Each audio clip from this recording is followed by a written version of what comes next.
SCP foundation का माहौल काफी शांत है। एक साइंटिस्ट और एक यंग फीमेल सब्जेक्ट के अलावा हॉल में कोई भी नहीं है। कोई टेस्ट नहीं चल रहा है, केवल ऑब्जर्वेशन हो रही है। साइंटिस्ट उसे हॉल की तरफ ले जाते हुए कुछ सवाल पूछ रहे हैं ताकि उन्हें उनकी यूनिक एबिलिटीज के बारे में कुछ जानकारी मिल पाए। वो इतनी डरी हुई क्यों लग रही हैं? जब साइंटिस्ट उसका अटेंशन पाने की कोशिश करते हैं तो ये जवान महिला नर्वस होकर हॉल की तरफ देखने लगती है। क्या उसे साइंटिस्ट से डर लगता है? ये कुछ अनशन चीजें क्या बोलती रहती है जिनका कोई मतलब ही नहीं होता। वो इतने भारी दरवाजे को तोड़कर कैसे निकला? दरवाजा लगभग 1 फुट मोटा है। उसने इसे डिस्ट्रॉय कैसे कर लिया? साइंटिस्ट अपने नोट्स देख रहा है और इस जवान महिला के स्टेटमेंट को समझाने की कोशिश कर रहा है, लेकिन तभी वो कुछ बहुत खतरनाक देखता है। वो उस दरवाजे की ओर घूर रही थी जिसके अंदर एक डेंजरस एससीपी को कैद किया गया, लेकिन वो तो लॉक्ड है ना। साइंटिस्ट को सच में उस स्टील दरवाजे के पीछे स्क्रैच करने की आवाज सुनाई दे रही थी। लगभग 17 घंटे बाद वो बहुत खतरनाक एससीपी अपने कंटेनमेंट सेल को तोड़कर बाहर आ गया, और अगर वहां पर आर्म्ड रिस्पांस टीम उसे कंटेन करने के लिए मौजूद ना होती तो यह एससीपी पूरी फैसिलिटी में तबाही मचा सकता था। इस आपदा से इसलिए बचा जा सका क्योंकि एससीपी फाउंडेशन के पास एडवांस्ड वार्निंग थी। ये सब फाउंडेशन के सबसे अच्छे सीक्रेट वेपन SCP-187 की वजह से हो पाया। इस तरह के खतरनाक एससीपीज के लिए फाउंडेशन का जो सबसे ताकतवर डिफेंस है वो एक नॉर्मल दिखने वाली जवान महिला है जो अपने 20s में है। वो बहुत दुबली है और देखने में हॉन्टेड लगती है। फाउंडेशन में किसी को भी उससे खतरा नहीं है, लेकिन उसे खुद से बचाने के लिए उसे एससीपी फैसिलिटी में लॉक करके रखा गया है। SCP-187 सबसे ताकतवर प्रीकॉग्निटिव्स में से एक है, लेकिन उसकी काबिलियत उसके ही माइंड के लिए खतरा है।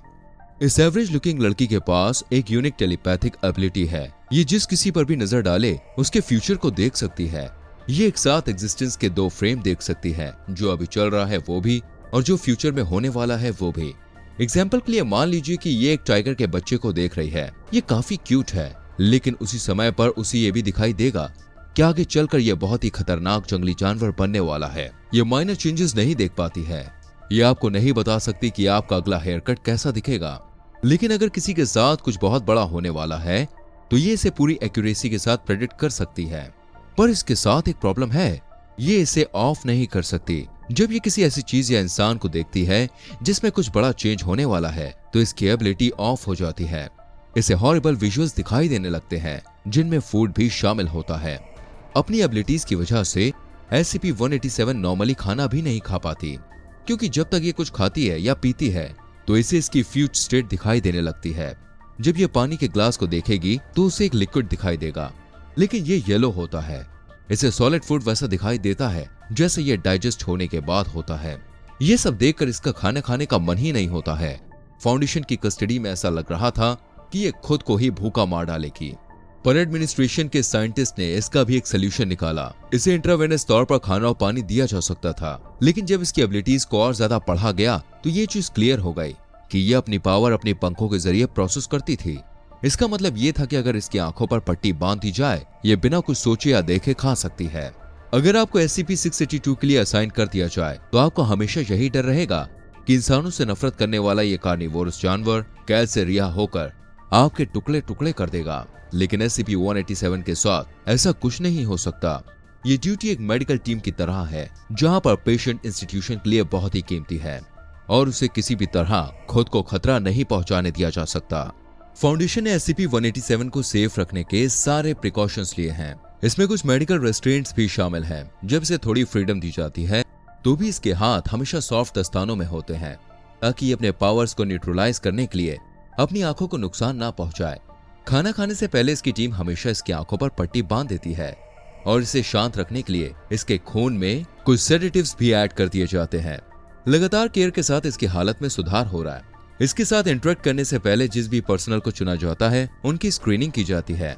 ये स्टाफ के सबसे ज्यादा जिम्मेदार और डिटेल ओरिएंटेड मेंबर्स होते हैं जो उसकी केयर रूटीन का एक भी हिस्सा मिस ना करें। ये 187 को नुकसान नहीं पहुंचाती है, लेकिन अगर एक भी गलती हो गई तो फाउंडेशन को अपना सबसे वैल्यूएबल एसेट खोना पड़ सकता है। 187 को कोई D क्लास पर्सनल हैंडल नहीं करता है।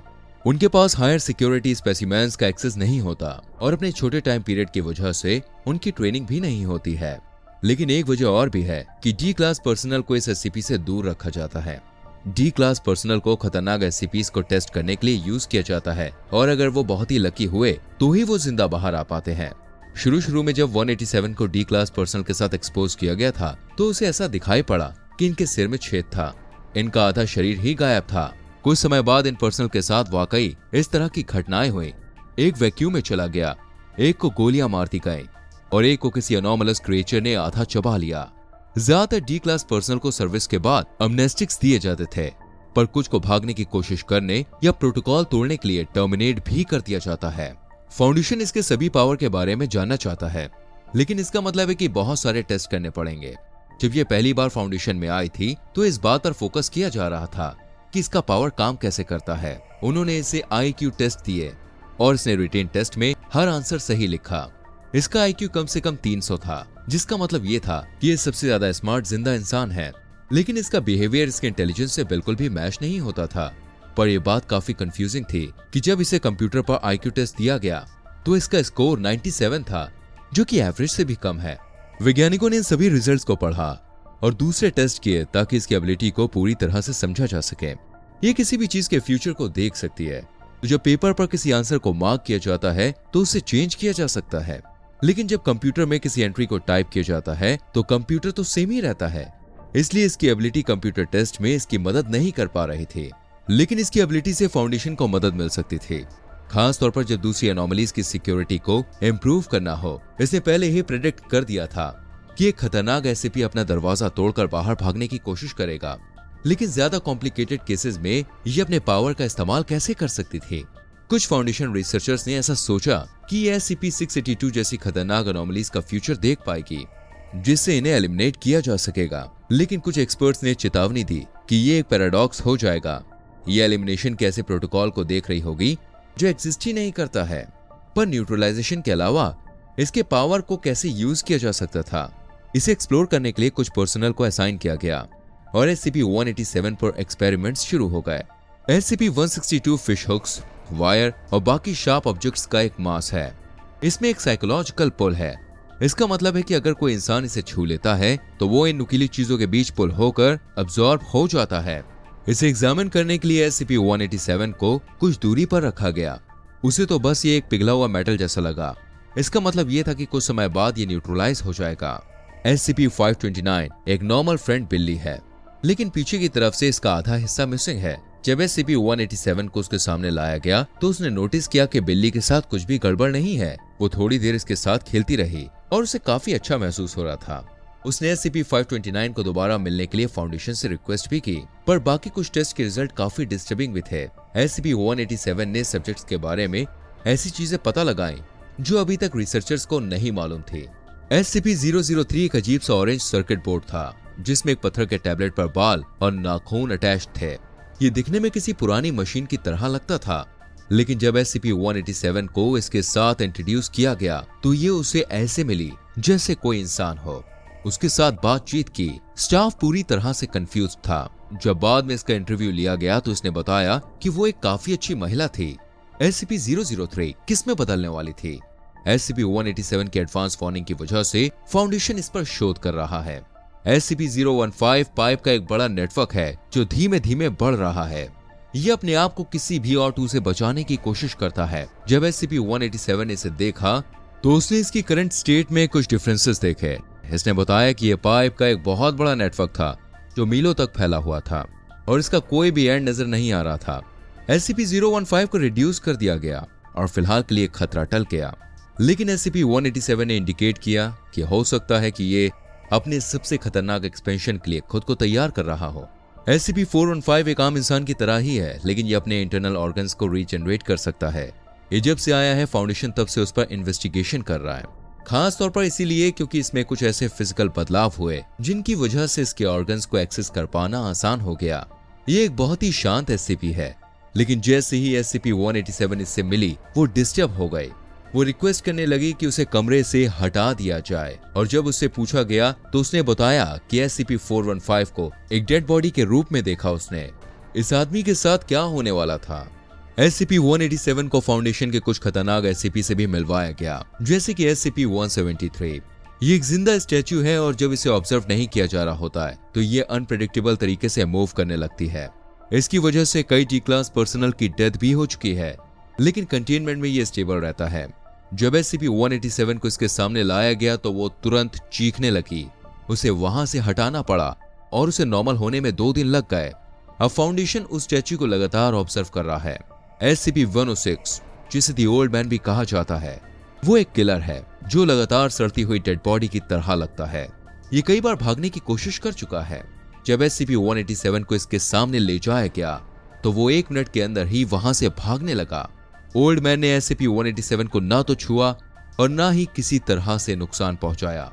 जब बाद में उसका इंटरव्यू लिया गया तो उसने बताया कि ओल्ड मैन को एक ऑडियंस चाहिए थी। वो चाहता था कि कोई उसे देखे। इस इंसिडेंट को रिकॉर्ड किया गया और ये इस बात की तरफ इंडिकेट करता था कि कई एंटिटीज के कुछ अलग ही प्लान्स थे। SCP-187 का पावर बिना फेल हुए काम करता है, इसलिए कई लोग इसे कुछ जरूरी सवालों के जवाब जानने के लिए इस्तेमाल करना चाहते हैं, लेकिन उन्हें बहुत ही ज्यादा सावधान रहने की जरूरत है। ऐसा एक डॉक्टर के साथ हो चुका है। SCP-187 एक महिला के हाथ को देख रही थी। उसने ऑब्जर्व किया कि वो अपनी वेडिंग रिंग नहीं पहनी हुई थी, लेकिन डॉक्टर ने पिछले 19 सालों से पहन रखी थी। अगले ही दिन उसके हस्बैंड ने डाइवोर्स के लिए फाइल कर दिया और SCP-187 की भविष्यवाणी एक बार फिर से सही साबित हुई। तो SCP-187 का फ्यूचर प्लान क्या है? फाउंडेशन इसकी एबिलिटी को लेकर बहुत ही ज्यादा सावधान है।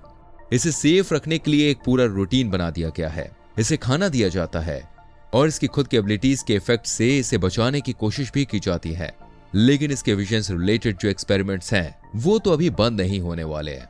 इसने अपने विजन को यूज करके कैटर क्लास एनोमलीज में कुछ नए खतरनाक एवोल्यूशन भी प्रेडिक्ट किए थे। इससे टीम को प्रिपेयर होने और सिक्योरिटी बढ़ाने का टाइम मिल गया था। ये किसी को भी नहीं पता था कि SCP-187 कहां से आई है और इसके पास यूनिक एबिलिटीज कैसे है। लेकिन जब तक फाउंडेशन ने अपने सबसे खतरनाक SCPs को लॉक करके रखा हुआ है, तब तक इनका सबसे वैल्यूएबल एसेट सबसे हार्मलेस भी है, क्योंकि SCP-187 अपने विजन की वजह से किसी भी हादसे या इवेंट को होने से पहले ही रोक सकती है। SCP-187 ने और किन सब्जेक्ट्स के साथ इंटरेक्ट किया, इसका पता लगाने के लिए SCP-106 the old man escape और SCP-173 द स्कल्पचर टेल भी चेक करें।